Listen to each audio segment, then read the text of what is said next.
Buenas tardes, señoras y señores. Vamos a dar comienzo al acto en el que nuestro académico, ilustrísimo señor don Sergio García Dil de la Vega, hará una exposición de los resultados obtenidos en las excavaciones arqueológicas de la Plaza de Armas del Alcázar de Écija. Yo no voy a hablar porque voy a darle la palabra inmediatamente a don Fernando Martín San Juan para que presente a Sergio, aunque Sergio ya es conocidísimo, no solamente en Écija, sino en el mundo mundial. Ya saben ustedes que estuvo atrapado en el Crubera Boronja, que está siempre dispuesto para rescatar a un espeleólogo que se ha caído por una gruta y que está en todos los foros mundiales, yo digo que mundiales. Entonces, es nuestro académico estrella ahora, o sea, es nuestro académico estrella. Otro académico estrella también es don Fernando Martín San Juan, que con el plan director del Alcázar pues también tiene un nombre. Y bueno, son los que están ahora aquí, no voy a nombrar a los demás porque también los demás son muy valiosos, pero son los que están ahora aquí y son a los que tengo que nombrar. ¿Saben ustedes que para la restauración del mosaico báquico la Academia está gestionando una cuenta en el Banco de Santander? Es una microcuenta en la que ustedes pueden ingresar en la cantidad que deseen. No es necesario que hagan una gran donación. 5 euros, 4 euros, 3 euros, 10 euros, cada uno según sus posibilidades y su disponibilidad en ese momento. Pero sepan ustedes que tesela a tesela se va componiendo el mosaico que se ha destruido. Entonces, no sé si han visto ustedes este spot publicitario que también ha encargado la Academia Mira Creativa, donde las manos de todos los dadores, de todos los que dan su micro o macro, no sé exactamente, cada uno según sus posibilidades. Pues entre todos vamos a componer ese mosaico. No sé si mis compañeros académicos han traído ese spot publicitario y pueden ponerlo en algún momento de la intervención. Así que si lo ponen en algún momento de la intervención pueden ustedes verlo. De todas formas se le está dando publicidad en Facebook, me parece que en el N4 en los cines también se está haciendo ya, en televisión se está poniendo también. Y sencillamente con ir al Banco de Santander y decir que es la cuenta para el mosaico báquico gestionada por la Real Academia, pues creo que no tendrán ustedes ningún problema. Cedo la palabra a don Fernando Martín San Juan, que hará la presentación de nuestro conferenciante. Muchas gracias.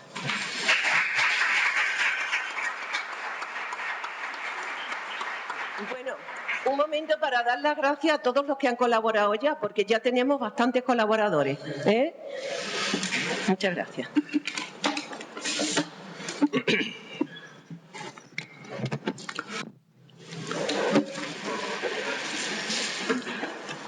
Excelentísima señora presidenta de la Real Academia de Ciencias, Bellas Artes y Buenas Letras Luis Vélez de Guevara, autoridades, ilustres compañeros académicos, señoras, señores, buenas tardes y gracias por vuestra asistencia a esta conferencia. Sin lugar a dudas, la primavera de 2015 bien podría ser denominada como primavera arqueológica écijana, ya que desde los magníficos hallazgos descubiertos, documentados y musealizados procedentes del yacimiento del Salón, es obvio que nos encontramos ahora en la Plaza de Armas del Alcázar, como decía nuestra presidenta, con las más altas cotas en valor arqueológico que pudiéramos imaginar, toda vez que se tratan de las señas originarias como enclave urbano de Astigia y de la Bética romana más auténtica, hasta el punto de haber sido denominadas recientemente en la prensa del país y en World News como destellos de Pompeya en Écija, como tendrán ocasión de comprobar en el transcurso de la conferencia, que nuestro compañero a continuación os expondrá con todo lujo de detalles. Pasado mes de marzo y entre la preconferencia en avance pronunciada por Sergio sobre el tema, concretamente el jueves 5 de marzo, y la que posteriormente tuve el honor de pronunciar a continuación el jueves 19 de marzo, desde este mismo foro de la Academia, en referencia al contenido del plan director de la Plaza de Armas del Alcázar, el proyecto que he desarrollado conjuntamente con un equipo pluridisciplinar y en el que se trata de hacer el diseño que llevará 10 años, estimamos como 10 años, del continente de la puesta en valor de lo que en sí es el contenido, que es el propio yacimiento, en todo lo que es la arquitectura muraria. Pues bien, como decía, en el transcurso entre las dos fechas, entre el 5 y el 19, tuvo lugar en la fatídica madrugada del 10 de marzo el brutal expolio y destrozo de nuestro originalísimo, por calidad y por unicum, mosaico de la doble cara. Un acto aún incomprensible por lo que significó y lo que significa como desencanto para toda la ciudadanía. El mismo 10 de marzo, Sergio, el mismo día, escribía en Facebook un magnífico artículo que comenzaba, son palabras textuales de Sergio en Facebook. Sergio decía: los que me conocen saben que no soy dado a escribir palabras en caliente. En este artículo narraba y comunicaba sobre las consecuencias y detalles del desagradable incidente, así como el alcance de las pérdidas y lo que significaba para el patrimonio y la historia de la ciudad. En aquella ocasión tuve bien contestar la comunicación de Sergio el mismo día 10, y son palabras del día 10 mía, ese artículo, en el que yo decía: aún no salgo de mi asombro. Walter Benjamin es, como sabéis, es un ensayista sobre artículos de estética, me parece muy gráfico. Walter Benjamin decía que las ciudades históricas son el lugar de la memoria, los lugares de ensoñación, y que como tal, como exige un conjunto histórico, son más que mera arquitectura, porque actúan como verdadero archivo histórico. Yo le decía, hoy he llorado, y la verdad es que lloré aquel día a las 10 de la mañana cuando aparecí por allí como Solípere Chamorro. No he tenido una sensación de impotencia más grande en mi vida. Y decía, porque hoy hemos perdido una de nuestras páginas de oro de ese valioso archivo. Debemos hacer una profunda reflexión sobre el lamentable episodio. Y al final decía: admirado Sergio, me consta lo que significaba para ti esa página de oro. Lo siento por ti, por la ciudad de Écija y por el conocimiento científico. Pues bien, como sabéis, la mayoría a este respecto, los acontecimientos van cambiando para bien, a un ritmo vertiginoso. Y como Sergio nos explicará, se ha producido con la afortunada recuperación de las teselas sustraídas del mosaico y el favorable montante de recaudación económica, producto del micromecenazgo, pues se ha producido un giro positivo que bien puede situarnos en una ilusionante euforia de cara a su recuperación. Para conseguir, según decía Sergio en este artículo, donde él terminaba, me remito otra vez, que él decía: nosotros, el equipo que diariamente estamos trabajando en Plaza de Armas, se refiere a su equipo de arqueólogos y al equipo de obreros, vamos a seguir haciéndolo con mayor empeño, si cabe. Bien, Sergio. Porque creemos que la barbarie no puede prevalecer y que solamente con más cultura podemos luchar contra estos monstruos cavernarios que, como vemos, no solamente pululan por los desiertos de Siria e Irak, también los tenemos en Écija. En efecto, Sergio, la euforia a la que me refería indica que, como tú decías, esa barbarie no va a prevalecer. Hecha esta introducción, comenzaré con la presentación de mi compañero de academia, el ilustrísimo señor don Sergio García Dil de la Vega. Perdón.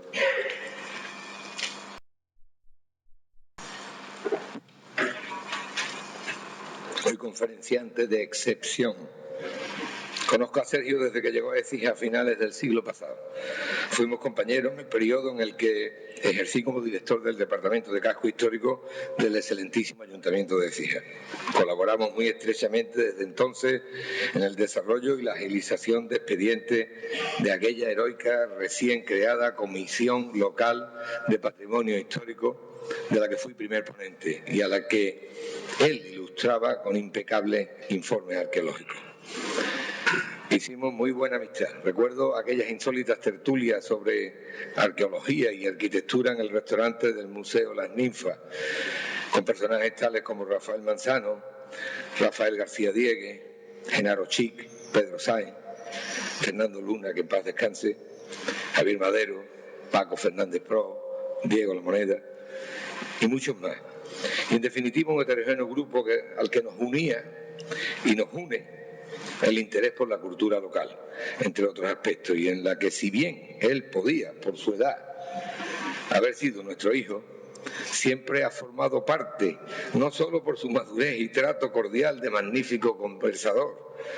sino por la solidez en todas las ocasiones de sus siempre acertados argumentos. Conocí después a sus padres y puedo aseguraros que el refrán hace justicia: de tal palo, tal astilla. El total de ellos, su madre, su padre, sus dos hermanos y su hermana, todos de una personalidad singularísima. Son, al igual que él, un crack. Como complemento, su mujer, Mercedes Ocaña, igualmente licenciada en Historia del Arte, máster en Arqueología e involucrada a tope en la defensa del patrimonio sijano y en aspectos relativos a su divulgación. Fan de Asterix y Obelix, de las cuales impregna su tarea de grafitis a través de Arquinova, y estudiosa del mundo medieval y empedernida amante de la escultura y pintura más evolucionada del siglo XIX. Tuve el honor de asistir como miembro más de la familia a la lectura de su tesis doctoral. El título, como no podía ser de otra forma, es Colonia Augusta Firma Astigi, la evolución urbana de Écija desde la protohistoria hasta la antigüedad tardía. Casi nada, 8 siglos antes de Cristo a 8 siglos después de Cristo. En la lectura aquella, en la que dije que estuve con los padres, obtuvo la calificación de sobresaliente por unanimidad cum laude. E igualmente asistí con su familia a la entrega que se le hizo en el Paraninfo de la Universidad de Sevilla del Premio Extraordinario de Doctorado 2011 a la mejor de las tesis, en su caso, en la categoría de Historia Antigua. Por ser ciudadano del mundo, aunque nació en Sevilla en el año 71, no tiene acento de ningún tipo.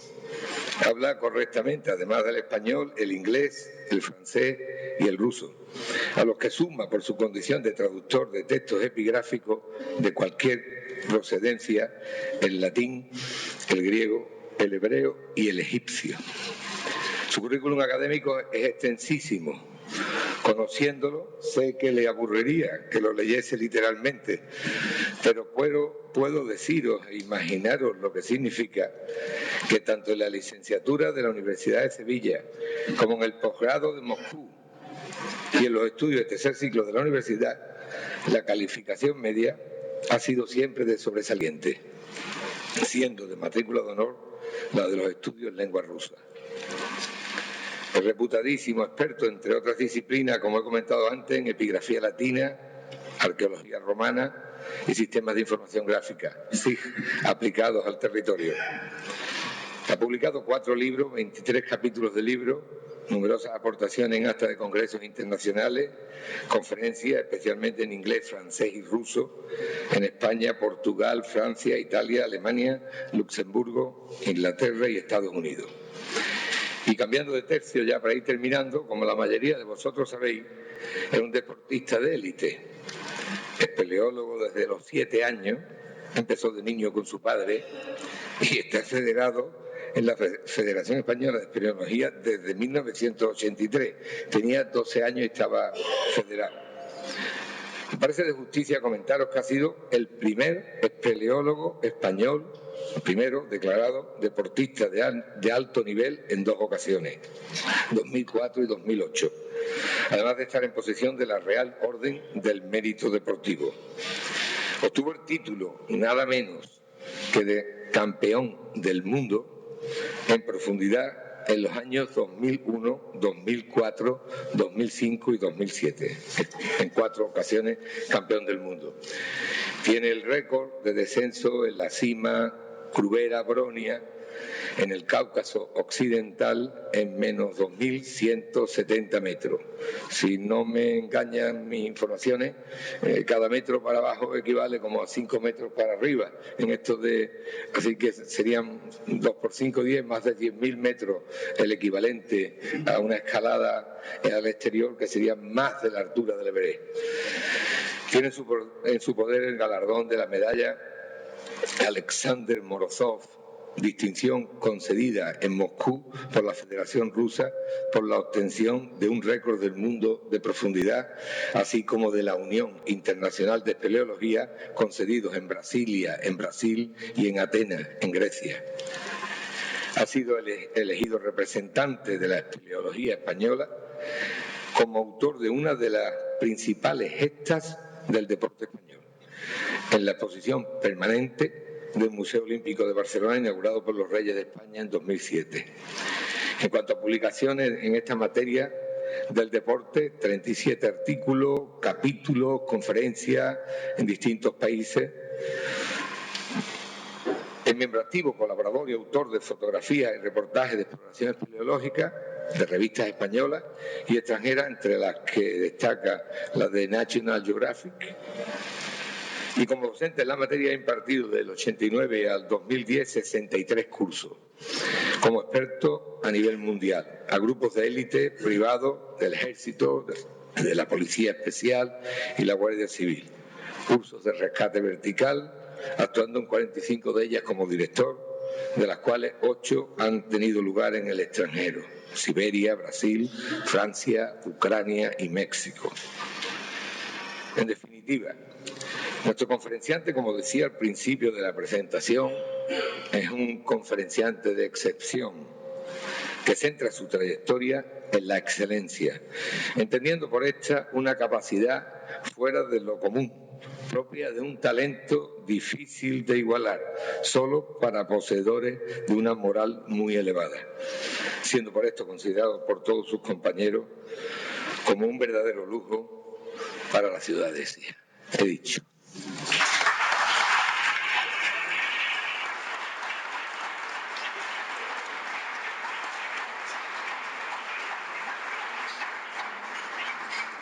Una noticia de ultimísima hora, no sé si alguno de los que estáis aquí lo sabréis. Recibo la llamada previamente a la conferencia de la teniente de alcalde de Presidencia, Silvia Heredia, que me comunica que se aprueba por unanimidad, PSOE, Izquierda Unida, Andalucista y PP, la propuesta de solicitud que hiciera la Real Academia sobre la concesión de hijo adoptivo de Écija en la persona de Sergio García Díaz de la Vega, como distinción a su trayectoria, dedicación, valía, investigación sobre el origen de nuestra ciudad y la divulgación del nombre de Artigi en foros de índole nacional e internacional.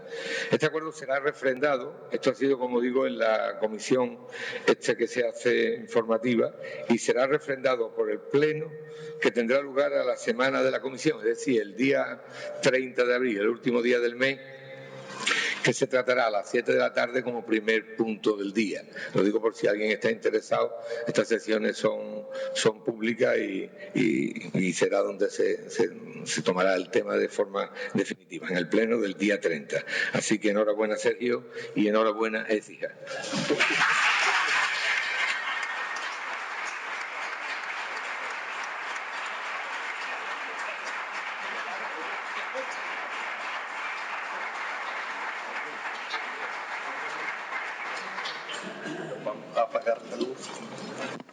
Bueno, tiene la palabra el ilustrísimo señor don Sergio García Díaz de la Vega.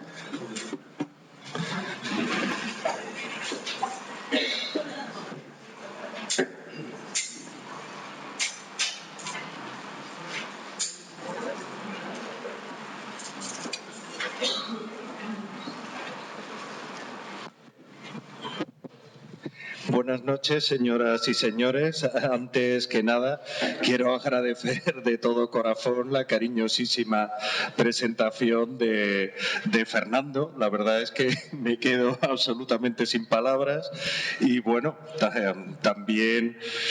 con la agradabilísima sorpresa de la confesión de probablemente el mayor honor que recibiré en mi vida, que será el de ser declarado hijo adoptivo de esta ciudad, en la que, bueno, me siento el más afortunado de los mortales por vivir y trabajar aquí. Al hilo de lo que comentaba Fernando y también en relación directa con el motivo de la conferencia, tengo que decir que siempre he sido persona de equipo, es decir, entiendo que los mejores resultados siempre en cualquier trabajo, en cualquier disciplina, sea científica, deportiva, siempre se consigue en equipo, y es así por lo que, si hablamos de deporte, pues soy espeleólogo, un deporte en el que todos los resultados e incluso tu propia vida dependen del equipo, y otro tanto cabe decir de la arqueología, de manera que lo que vamos a ver en absoluto se trata de méritos que puedan de ninguna manera atribuirse a mi persona, sino que son el trabajo de toda una serie de profesionales con los que tengo la suerte de compartir el trabajo diario y que iremos viendo a lo largo de la exposición. Como todos sabemos, el recinto amurallado de Écija, el recinto medieval de la ciudad, que ya sabemos que se construyó a finales del siglo XI, a veces le llamamos recinto almohade, porque probablemente fue concluido en época almohade, pero hay que decir que el inicio de su construcción, por lo menos en lo que toca al Alcázar, se puede fechar en una época, en un periodo más temprano, como es el almorávide, concretamente en el ángulo sureste del Alcázar, como todos sabemos a estas alturas. En el ángulo sureste del recinto amurallado de la ciudad se localiza el Alcázar, en torno a la iglesia de San Gil, y allí se encuentra el recinto de la Plaza de Armas, que es donde estamos desarrollando esta actividad, un entorno que ha recibido la atención de Fernando Martín San Juan y su equipo pluridisciplinar para el desarrollo de un plan director. Como todos sabemos, se trata de un enclave verdaderamente excepcional, porque en pleno centro de una ciudad histórica como es Écija disponemos de la oportunidad de documentar arqueológicamente, de estudiar científicamente y también es muy importante decirlo, exponer a la ciudadanía y que sea objeto de visita turística, pues toda la secuencia cronocultural de la ciudad desde en torno al siglo IX a.C. Se trata de los niveles centrales del Cerro del Alcázar, pero esos mismos niveles han sido objeto de sucesivas intervenciones arqueológicas en el entorno inmediato, entre las que cabe destacar el magnífico trabajo desarrollado por la arqueóloga écijana Inmaculada Carrasco, que trabajó en la falda del Alcázar, en la calle Arco de Belén, documentando toda una serie de estructuras ovaladas de este periodo orientalizante o tartésico. Dentro del recinto de la Plaza de Armas, las estructuras más llamativas que hemos podido documentar se remontan al siglo V, siglo VI antes de Cristo, y de cronología turdetana. Tanto en estos niveles como los que veremos a continuación, una de las principales actividades que hemos desarrollado en la campaña de 2015, pues se ha centrado no solo ya en el estudio arqueológico, sino en la musealización de toda esta serie de estructuras. Se trata de intervenciones en las que en cada una de ellas trabajamos codo con codo arqueólogos y restauradores para posibilitar compatibilizar la intervención arqueológica, el estudio científico, todo ese estudio de las complejas secuencias cronoculturales que documentamos en la ciudad, compatibilizarlas con su musealización, con su preservación futura y para posibilitar en un futuro inmediato su visita. La estructura de este periodo más llamativa, sin duda, como todos sabemos, es este recinto, este edificio singular que se encontraba en la parte más alta de la ciudad turdetana. Se trata de un edificio que se remonta al siglo VI a.C. y que desarrolla su actividad por lo menos durante los siglos V y IV a.C. Se trata de una muy sólida estructura con muros de más de 1 metro de anchura. Hemos tenido la fortuna de localizar incluso una puerta de acceso y además un recipiente, un contenedor hidráulico en el que pudimos localizar en su día, cuando lo excavamos en 2002, un interesantísimo repertorio cerámico. Sin embargo, ya que hoy lo que vamos a ver es sobre todo novedades, es en época romana en la que nos encontramos las estructuras más llamativas, más singulares y en mejor estado de conservación por el momento dentro del conjunto de la Plaza de Armas. Aquí vemos una reconstrucción global de la estructura que tendría la colonia Augusta Firma, la ciudad fundada por el mismísimo emperador Augusto, con esa voluntad de administrar eficientemente los recursos agropecuarios de toda la parte central de la Bética, siendo sede, como todos sabemos, del Conventus Astigitanus, una circunscripción administrativa que va nada menos que desde Sierra Nevada, siguiendo toda la cuenca del Genil hasta prácticamente Palma del Río. Todo ese territorio interior de la Bética pues sería de una forma o de otra administrado, sobre todo en lo que se refiere a la cuestión judicial en época romana, precisamente desde esta ciudad que sería la colonia Augusta Firma. Dentro de este conjunto pues nos encontraríamos en esta parte de aquí. Si vemos todos estos cuadraditos repartidos por la ciudad, en este caso se trata de los espacios privados romanos que habían sido documentados hace unos años y vemos que esta parte pues tiene pues un gran vacío en torno al recinto del Alcázar. Eso se debe a que la implantación en la zona del castillo de la ciudad en época medieval y sobre todo bajo medieval, pues supondría importantes remociones de tierras, una alteración de niveles, de estructuras que borraría prácticamente las trazas de las edificaciones romanas. Como veremos, uno de los principales resultados de la campaña de este año ha sido precisamente la localización de estructuras en un magnífico estado de conservación en este entorno.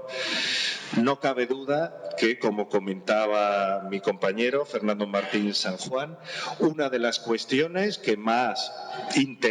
lógico interés y preocupación ha despertado en la ciudadanía es precisamente el singular mosaico báquico que se localizaba precisamente en este entorno de la plaza. Este es el mosaico en el momento de su descubrimiento y, desgraciadamente, aquí podemos ver el antes y el después, cómo quedó después de los funestos acontecimientos desarrollados en la madrugada del 10 de marzo. Se trata de una agresión tan brutal que llegó a borrar completamente una de las máscaras de teatro que rodeaban ese interesantísimo emblema central, por no hablar de hasta qué punto fue alterado, atacado, machacado el emblema, este emblema tan singular de doble lectura que ya era conocido tanto por estudiosos como por el público en general a lo largo y ancho del muro. Como decía al principio, si hay un trabajo de equipo por excelencia es la arqueología. Se trata de un trabajo en el que intervienen a todas las escalas, desde peones, desde maquinistas, operarios de todo tipo, hasta arqueólogos, restauradores, estudiantes. Es decir, se trata de una actividad pues muy plural, muy variada y que requiere todo tipo de intervenciones. En el caso del mosaico hemos tenido la fortuna de contar desde el primer momento con el buen hacer de dos restauradores, uno de ellos es Fijano, conocido por todos, David Asencio Padilla, y Beatriz Taboada, no oriunda de Écija, pero ya afincada aquí desde hace años, que desde el primer momento intervinieron sobre el mosaico con la voluntad de que no prosiguiera el deterioro del que había sido objeto. Mucha gente me ha preguntado, gente ajena al mundo de la conservación, a la arqueología, qué prisa había. La prisa era tremenda porque estamos hablando de una agresión tan brutal que no solamente había destrozado el mosaico, sino incluso su base, la subbase original romana,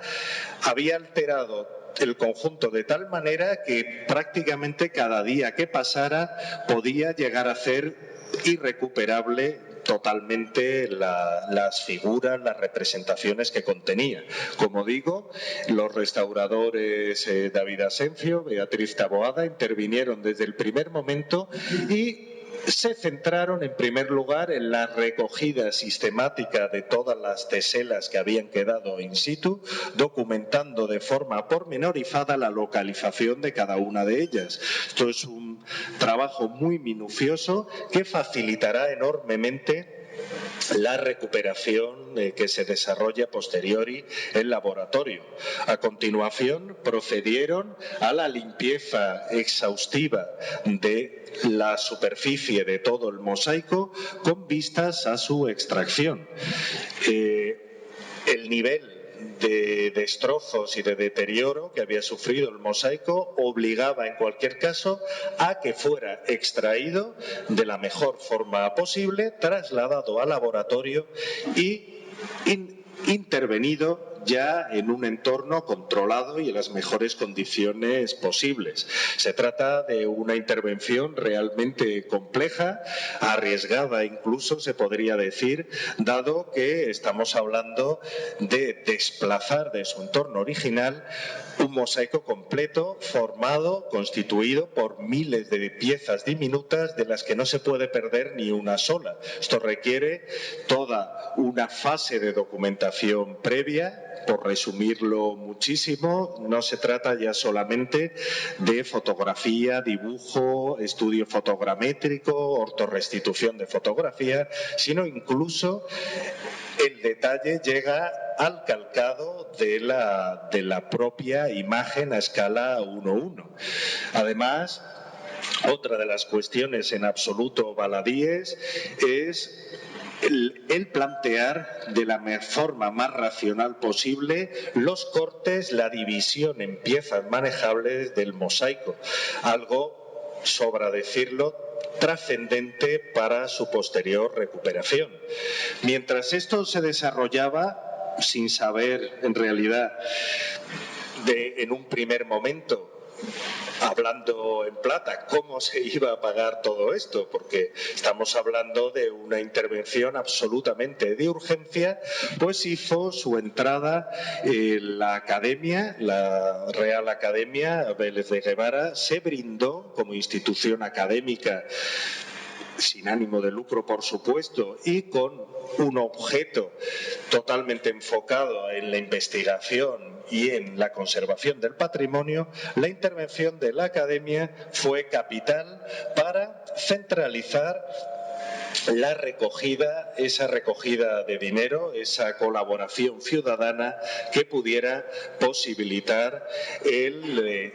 la intervención sobre el mosaico y su devolución a su emplazamiento original. Aquí, si hablamos de la extracción, vemos uno de los momentos de esa extracción, cuando ya solamente queda el panel central del mosaico para ser desplazado a un laboratorio. Esta fue una cuestión que nos preocupaba porque, claro, necesitábamos disponer de un espacio acondicionado suficientemente amplio y con todas las garantías de poder trabajar con suficiente sosiego, con suficiente planificación, y nos surgió la oportunidad de que desde el ayuntamiento estábamos interviniendo en esos momentos sobre el Palacio de Peñaflor y hemos decidido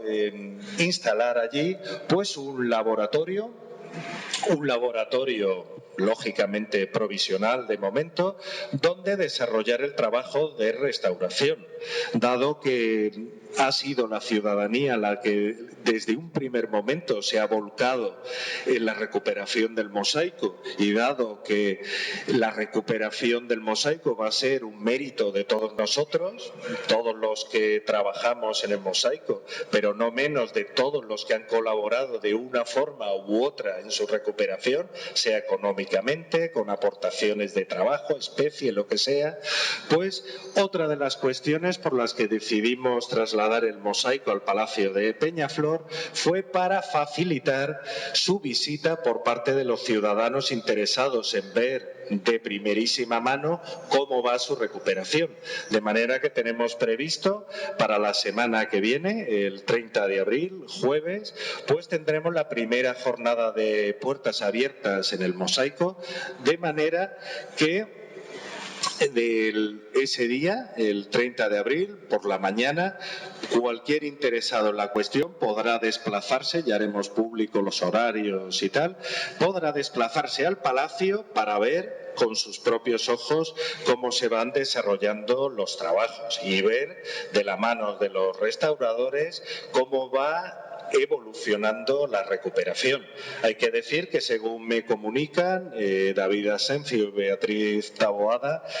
en una serie de fases que se están desarrollando ya, está previsto que pueda devolverse al mosaico a sus condiciones más óptimas posible en torno a mediados de diciembre. Es decir, que de aquí a mediados de diciembre se podrá ir al Palacio de Peñaflor y ver cómo va progresando, evolucionando la recuperación de nuestro mosaico báquico. Hay que decir que en cualquier caso la recuperación se va a realizar con los criterios más actuales de intervención sobre el patrimonio histórico-artístico, es decir, en ningún caso se puede ni siquiera plantear caer en el falso histórico, es decir, se va a reintegrar cada pieza exactamente donde se ubicaba. Si las piezas se han perdido total o parcialmente en alguna zona, pues serán zonas que tendremos desgraciadamente que dar por perdidas, pero a cambio podremos estar seguros de que lo que estamos contemplando cuando finalice el proceso es el mosaico original. No se trata de ningún falso ni de ninguna intervención llevada por la buena voluntad. En este caso hay que decir una vez más que fue la rapidísima intervención del Grupo Operativo de la Policía Judicial, de la Policía Nacional de aquí de Écija, fue su rapidísima intervención la que posibilitó recuperar las teselas que habían sido sustraídas, facilitando o posibilitando, mejor dicho, que se pueda recuperar el mosaico. En estos momentos, de la mano de los restauradores, además, se está procediendo al análisis, la clasificación, el estudio de detalle del estado en el que han quedado las teselas. Una imagen vale más que 1000 palabras en este caso, y vemos cómo el deterioro a escala de tesela, a escala de pieza diminuta, ha sido realmente enorme, porque ha sido realizado con toda la saña de la que han sido capaces estos individuos. Volviendo al mosaico, como hay que hacer, sacar algo positivo de todo, la extracción del mosaico nos ha permitido, desde el punto de vista científico, documentar un interesantísimo periodo de transición entre el poblamiento indígena de la ciudad, entre ese pequeño oppidum, pequeño poblado turdetano que se localizaba sobre el Cerro del Alcázar, y la que sería Colonia Augusta Firma, la gran ciudad romana. Excavando debajo de los niveles del mosaico, pues hemos podido documentar cómo era la planta de esta habitación en época precedente. Estamos hablando de un momento de transición a finales del siglo I antes de Cristo. Se trata de un poblamiento mucho más humilde, pero que desgraciadamente conocemos peor. A veces nos hemos dejado llevar por la magnificencia de los mosaicos que empiezan a proliferar, sobre todo a a principios del siglo II después de Cristo, y este periodo ha pasado un poco más desapercibido. Vemos que se trata de una fase construida con mampuestos de caliza, se trata de mampuestos de piedra, de caliza micrítica, lo que se conoce en latín como opus vitatum, y suelos de tierra abatida, hasta el punto que incluso se localiza en una de las partes de la habitación. Tenemos que pensar que en una fase posterior teníamos el mosaico báquico encima, pero en la primera fase vemos que incluso hay un pequeño fondo de hogar para hacer fuego en el interior de la habitación. Un suelo de tierra batida, es decir, un poblamiento transicional, incluso inmediatamente previo a la fundación de la colonia, que resulta de gran interés. Si contemplamos toda la zona sur de la excavación, para época romana, otra de las estructuras singulares que se han localizado es este impluvium. Esto, como todos sabemos, se trata del patio central, el patio de luz del interior de la vivienda romana, también en un magnífico estado de conservación, y aquí vemos la estructura después de la intervención de los restauradores de la excavación, Aurélien Norté y María Jesús Fallas, que a medida que íbamos los arqueólogos desarrollando los trabajos de excavación, pues iban posibilitando la consolidación de las estructuras de cara a que puedan ser visitables. Esto que vemos aquí no ha sido objeto de ninguna reintegración. Se trata del patio interior, el patio abierto de una casa romana, con una cronología que arranca en el cambio de era y que para esta fase pues puede llevarnos incluso al siglo III después de Cristo. Vemos un sólido pavimento de caliza, el desagüe que conduce a la cisterna, al aljibe subterráneo, donde se acopiaba el agua de uso doméstico, y además estos pretiles perimetrales, estos muretes que posibilitaban que el agua no salpicase al interior del recinto de la casa. Pues esta es una de las estructuras cuya musealización provisional posibilita que en un breve plazo de tiempo pueda ser visitable. Para hacernos una idea de lo que constituía el impluvium en el conjunto de una casa romana estándar, pues vemos que una casa tipo de la época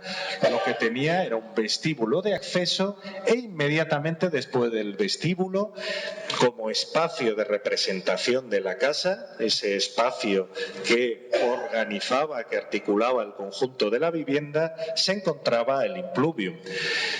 Este tipo de estructuras, que son habituales en toda la península itálica, son las que nos posibilitan tener buenas expectativas sobre la recuperación del conjunto de la vivienda romana que rodeaba a este impluvium, ya que, como vemos, esta es la imagen que tendría aproximadamente la estructura, tratándose de una composición prácticamente estándar sobre este atrio tetrástilo, es decir, un atrio sobre 4 columnas, pues cabe esperar encontrar el acceso a la vivienda y toda una serie de viviendas aledañas. Como comentaba Fernando Martín San Juan al principio, hace pues más de un mes, a principios de marzo, tuvimos la oportunidad de conocer algunas de las novedades relacionadas con la excavación de la Plaza de Armas. Entre estas novedades presentábamos en aquel momento pues este interesante pavimento de mármol, lo que se conoce en el mundo especializado, en el mundo académico, como opus sectile, es decir, una taracea realizada con piezas de mármol, y presentábamos en aquel momento el estado muy preliminar en el que se encontraba la excavación, tan preliminar como que toda esta zona, el perfil septentrional, el perfil norte de la excavación, se encontraba todavía pues con la tierra de los perfiles, es decir, eran en aquel aquel momento resultados muy preliminares, pero que nos hacían tener una idea muy precisa de lo que nos íbamos a encontrar. Esta es una de las piezas más interesantes que localizamos en aquel momento. Se trata de la pieza, le podemos llamar emblema de mármol, de piezas diminutas marmóreas que domina el conjunto de la composición. Hay que decir que esto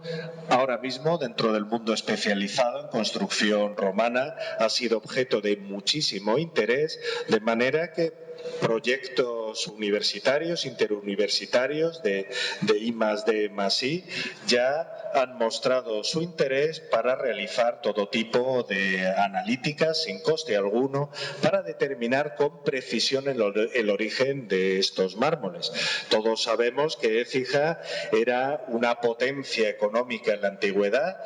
vinculada a la exportación del aceite, y me gusta insistir que esa exportación masiva industrial de aceite al conjunto del Imperio Romano suponía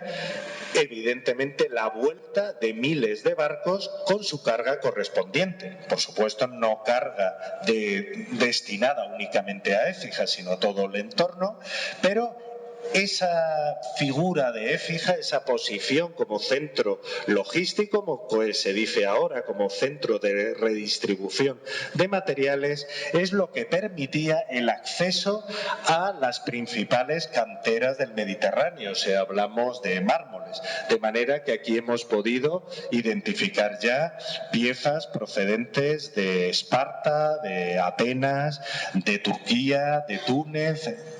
En dos palabras, del conjunto de las principales canteras mediterráneas, además con un estado de conservación realmente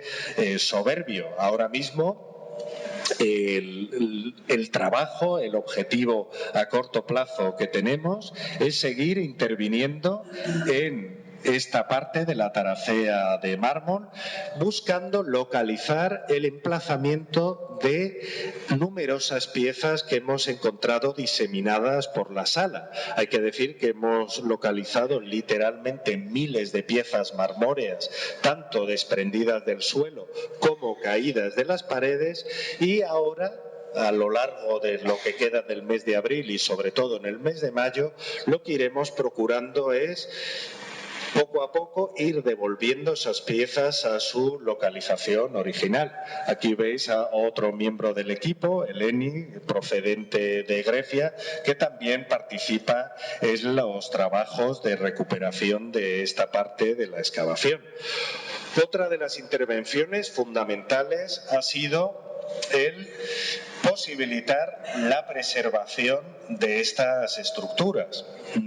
A lo mejor podríamos haber caído en la tentación de empezar a excavar todas las estancias que rodeaban a este interesante pavimento, pero hemos preferido centrarnos en la documentación exhaustiva, en la restauración y, no menos, en posibilitar su conservación desde el mismo momento en que nos encontramos. Y lo que hemos hecho es, de una forma lo más neutra posible, acometer la restitución volumétrica del conjunto de la sala. Como ocurre siempre en arqueología, la intervención de sucesivas culturas sobre un entorno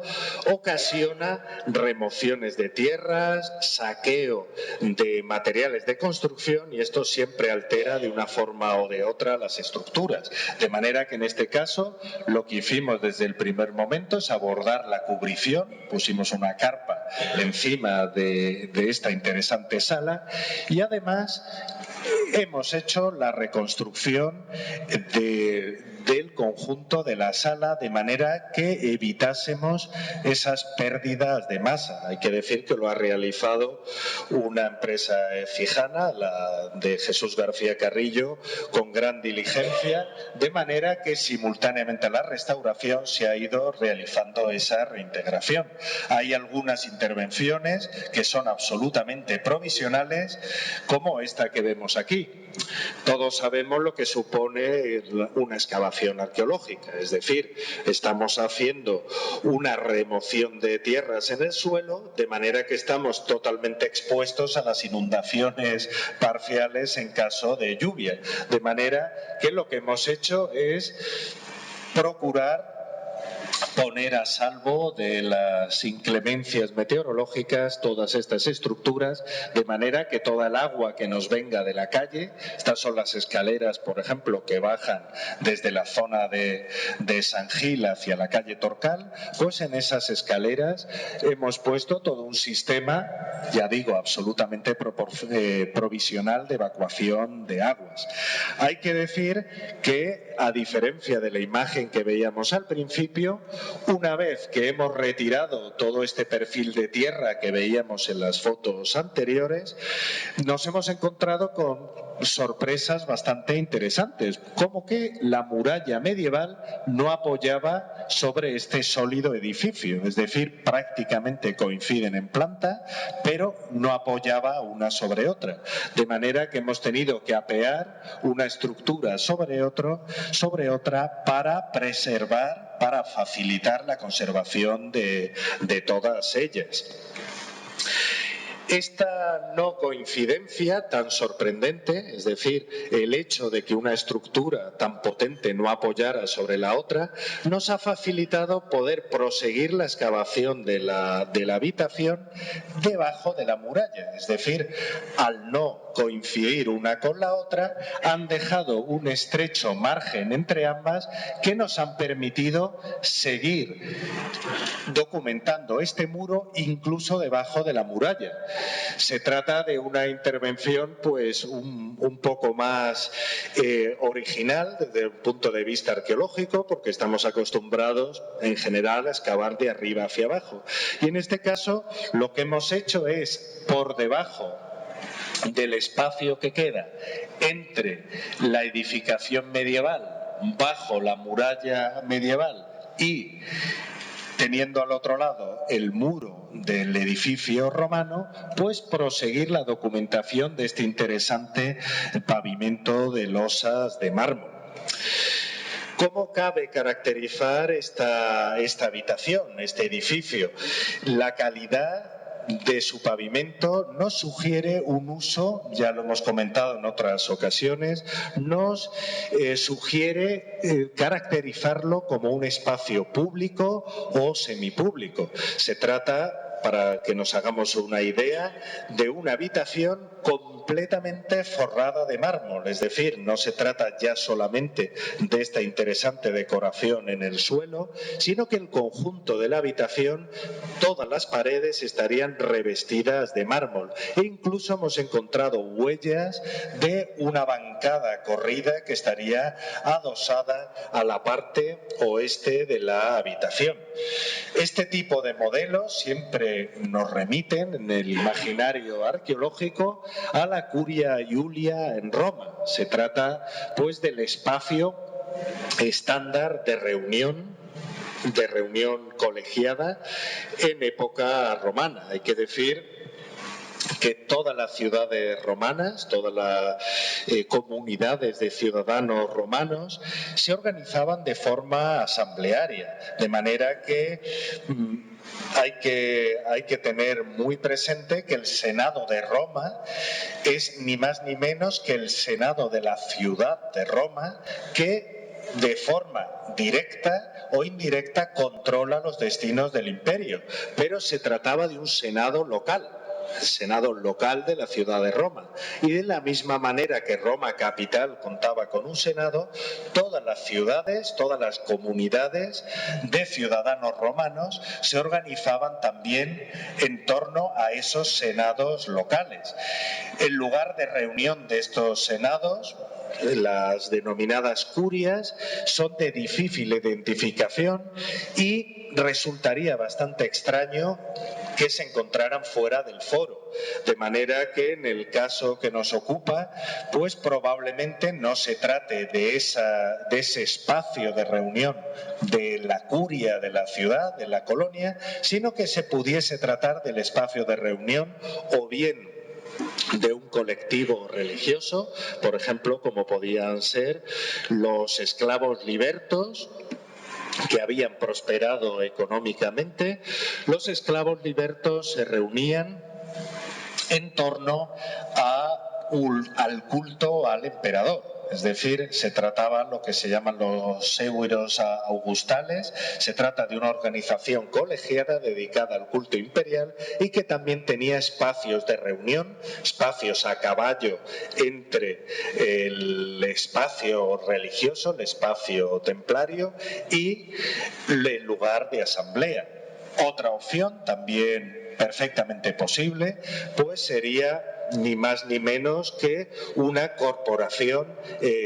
comercial, como podría ser el lugar de reunión de un collegium, como se llama en latín, un colectivo empresarial, como podría ser el de los comerciantes del aceite. En cualquier caso, si nos remitimos al modelo preconizado por la Curia Julia en Roma, vemos que se trata, evidentemente a otra escala, del mismo esquema, es decir, toda una zona central de pavimento de taracea de mármol, de opus sectile, rodeada por un edificio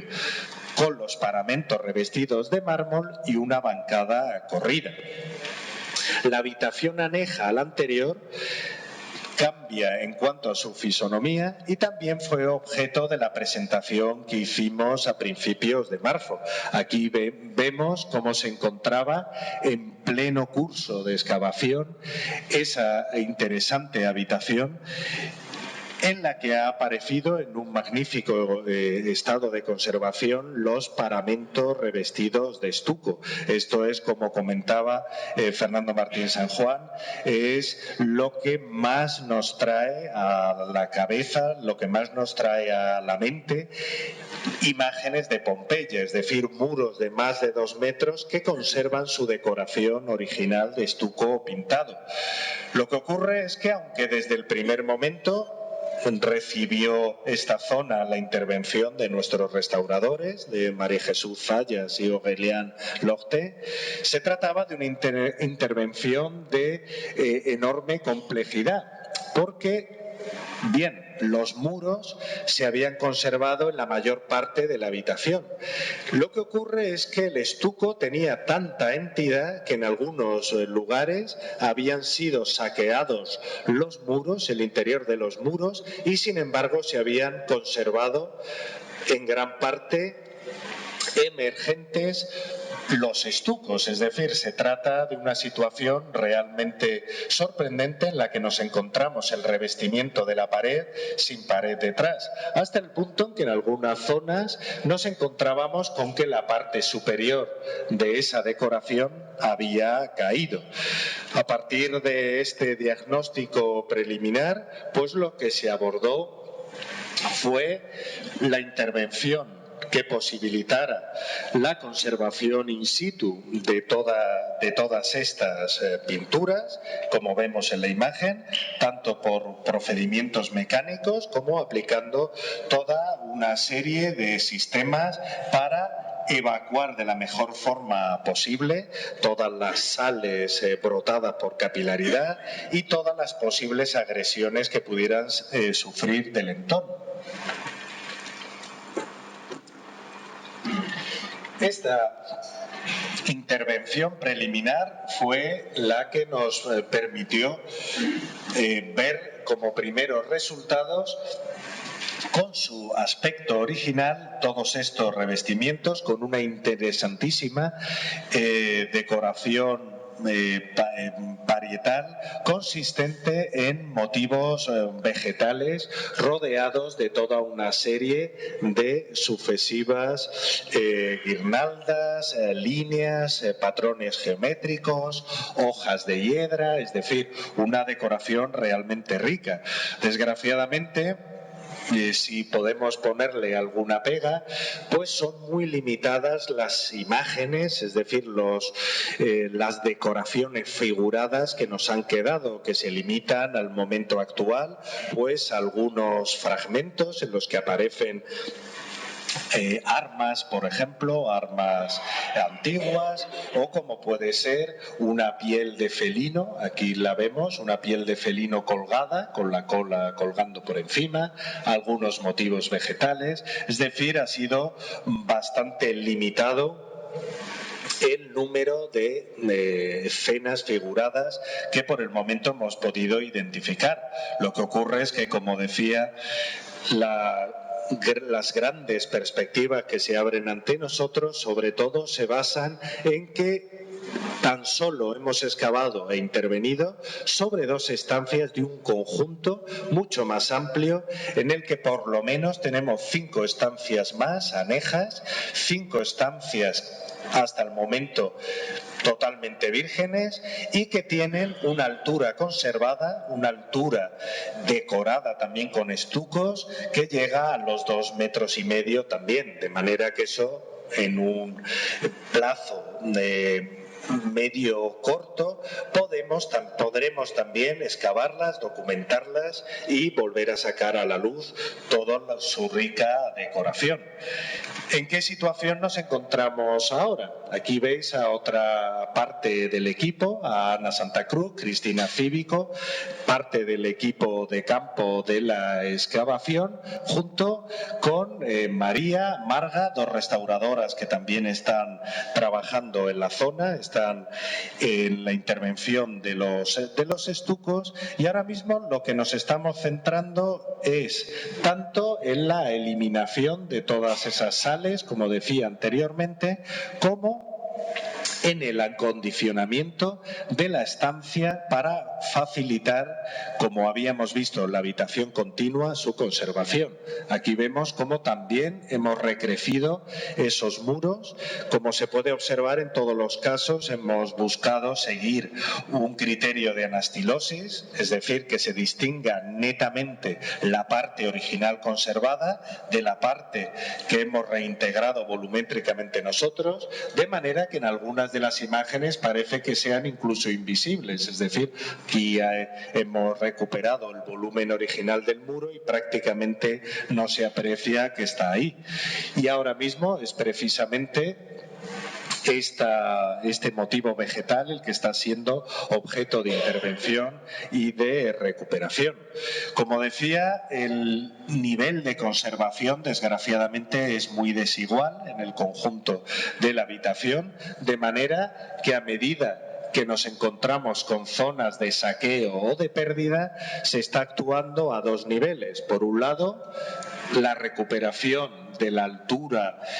máxima conservada en el entorno de la habitación, y luego la fijación de los fragmentos que han quedado in situ, la fijación al muro, de manera que se pueda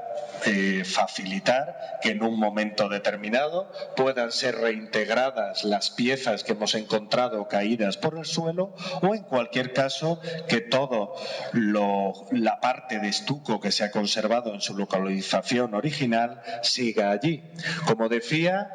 si seguimos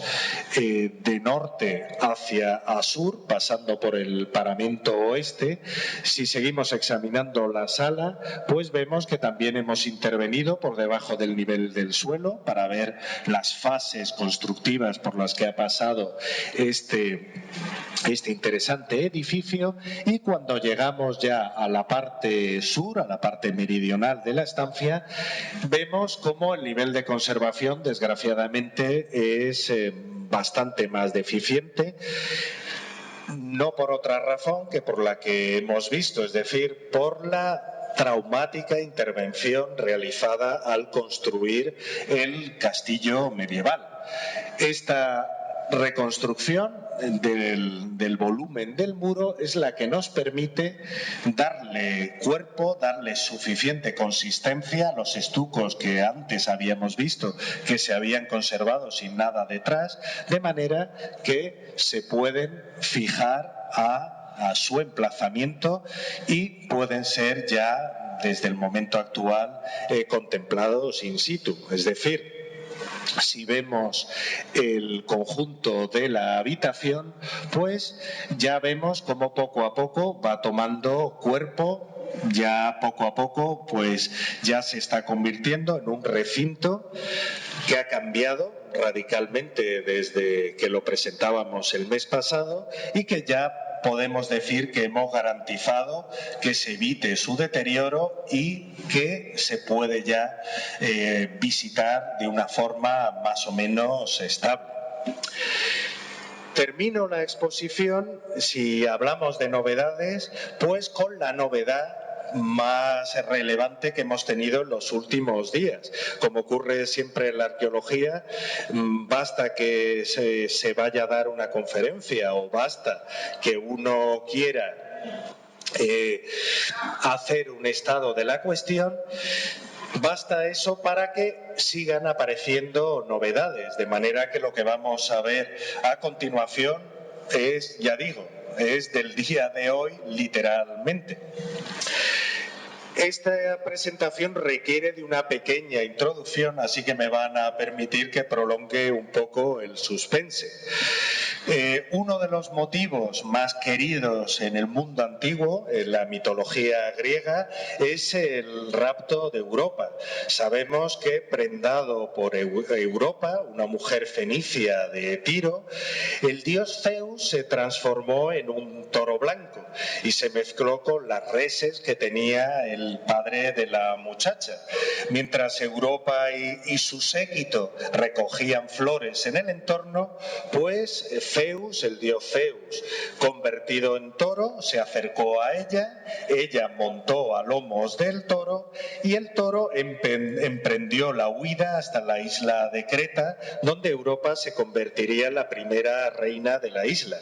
Este motivo, que encontramos ya representado en cráteras griegas desde el siglo VII, siglo VI antes de Cristo, será uno de los motivos más repetidos en la antigüedad a lo largo y ancho del Mediterráneo. Se trata de un motivo que encontramos en todos los soportes, tanto en cráteras con distintos niveles de detalle. Aquí vemos diferentes representaciones. Incluso es muy interesante porque en cada una de ellas vemos que, de acuerdo con los gustos del momento, con la moda, se va reinterpretando cómo se representa a este personaje, a esta primera reina de la isla de Creta, unas veces con un tipo de vestidos, otras veces semidesnuda, pero siempre a lomos de ese Zeus convertido en toro, emprendiendo su huida hacia Creta. Contamos incluso con magníficas pinturas pompeyanas, como esta que puede ser contemplada en el Museo Arqueológico Nacional de Nápoles y que es procedente de Pompeya. Si pasamos al mundo de los pavimentos musivos, de la decoración musiva, por supuesto, nos encontramos con este interesante motivo repetido incesantemente a lo largo y ancho del Imperio Romano. Así, pues vemos esta representación de la isla de Kos, en la que vemos el toro llevando sobre las aguas mediterráneas a Europa, hacia la isla de Creta. Una de las mejores, sin duda, es esta que se puede contemplar en el Museo Nacional de Beirut, ahí en el Líbano, y sé que se trata de una magnífica representación ya del siglo III, después de Cristo, una magnífica representación de ese episodio mitológico. Por supuesto, esa misma imagen nos la encontramos sin salir de la Bética. Por ejemplo, en Fernán Núñez, en Córdoba, apareció este interesante mosaico del siglo III en el que podemos ver la misma imagen. Podemos ver aquí el Prado, el toro blanco, Europa a lomos del toro y luego toda una serie de personajes que lo rodean, pues personajes como pueden ser erotes, ángeles, es decir, toda una serie de personajes auxiliares que acompañan ese viaje a Creta. Como no podía ser de otra manera, aquí en la misma Écija hemos tenido la oportunidad también de documentar 2 pavimentos musivos con ese episodio tan conocido. Este que vemos aquí fue excavado en el 1985 en la calle de San Juan Bosco y se encuentra ahora mismo expuesto en el museo. Desgraciadamente, las imágenes se encuentran muy alteradas, muy dañadas por fosas posteriores, aunque sin embargo se mantiene esa imagen tan dinámica del toro con Europa a su lomo, corriendo sobre las aguas mediterráneas. En este caso, por ejemplo, en el mosaico de San Juan Bosco, vemos una interesantísima y única hasta el momento representación de un doble rapto: el rapto de Ganímedes por el águila y el rapto de Europa por el toro, que como sabemos es Zeus. La segunda representación, también bastante mutilada, que teníamos de el rapto de Europa, se encontró ya en el año 90 en la excavación que se desarrolló en un solar entre la calle Espíritu Santo y Barrera de Oñate en los años 90 y 91. Y desgraciadamente, una vez más, nos encontramos con que estaba seriamente dañada. Sabemos que se trata del rapto de Europa porque tenemos el toro a la carrera, esa representación esquemática de las aguas y toda esa serie de personajes auxiliares que salen alrededor. Después de esta introducción, volvemos a principios de marzo, cuando poníamos una foto de ese mismo día en el que habíamos tenido la fortuna de localizar, cerca del emplazamiento del mosaico báquico, pues toda una serie de cubos tridimensionales que nos hacían presagiar el hallazgo de un mosaico de gran riqueza, cercano a la domus, donde está el impluvium, y la domus, donde estaba el mosaico báquico. Estos cubos rápidamente nos traían a la cabeza el magnífico mosaico localizado en la Plaza de Santiago, de aquí de Écija, que también es posible contemplar en el museo, donde vemos toda una serie de olas, luego un esquema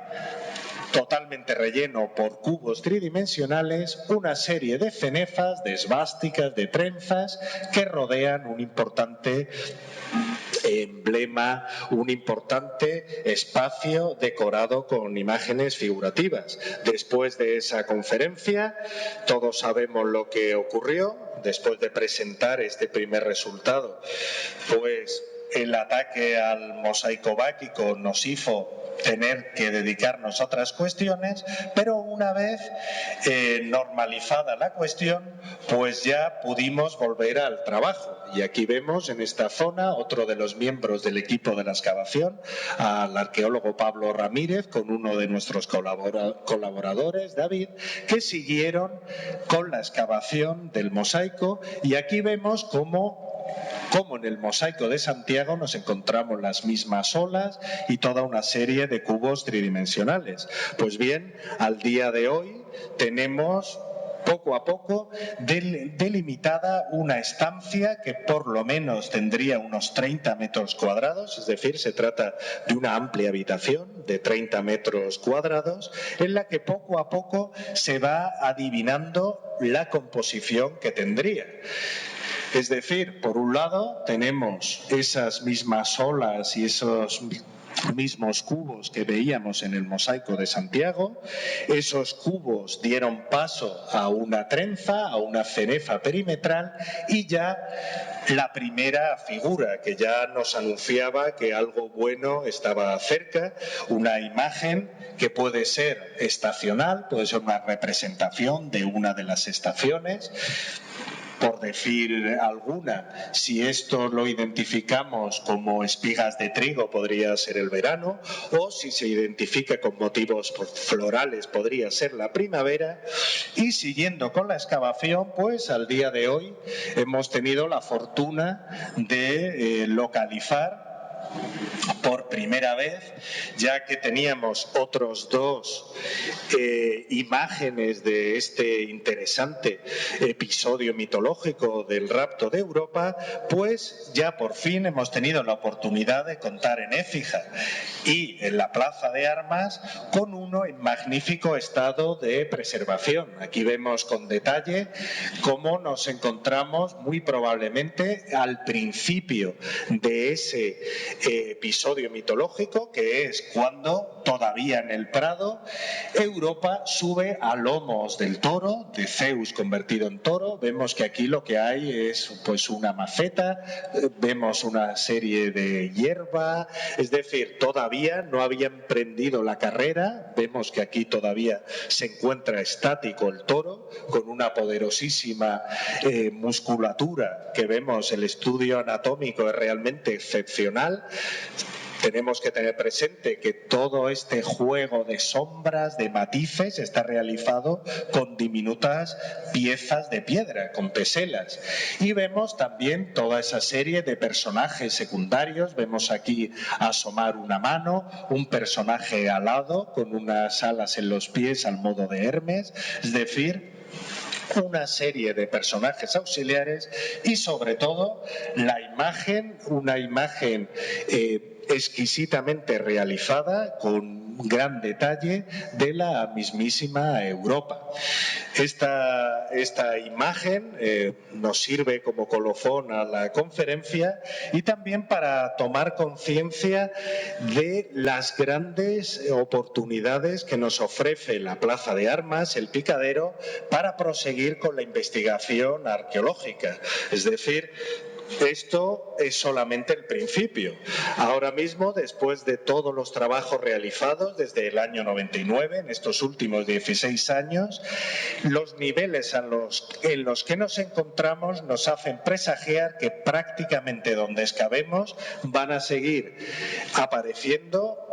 piezas de esta exquisita calidad y además representativas de todas las artes plásticas romanas, tanto pavimentos de mármol, de opus sectile, de taracea marmórea, estucos y, una vez más, como no podía ser menos en una ciudad tan rica como Écija, un nuevo mosaico que viene a sumarse a esa riquísima nómina de pavimentos musivos de relevancia que tiene la ciudad de Écija. Y eso es todo. Muchas gracias.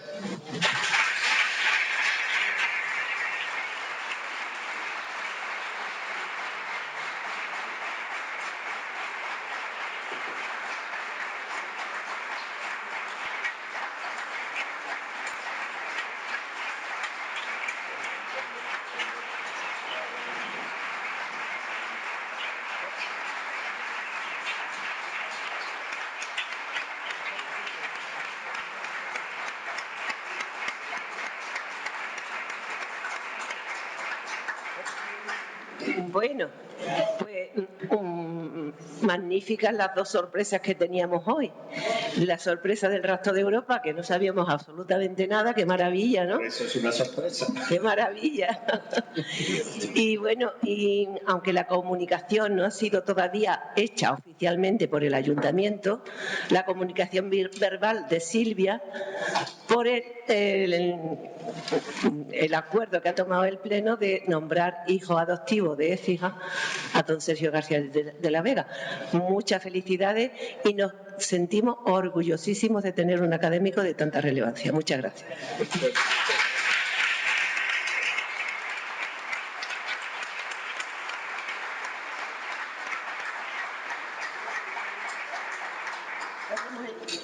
Bueno, esto le hacemos entrega de un grabado.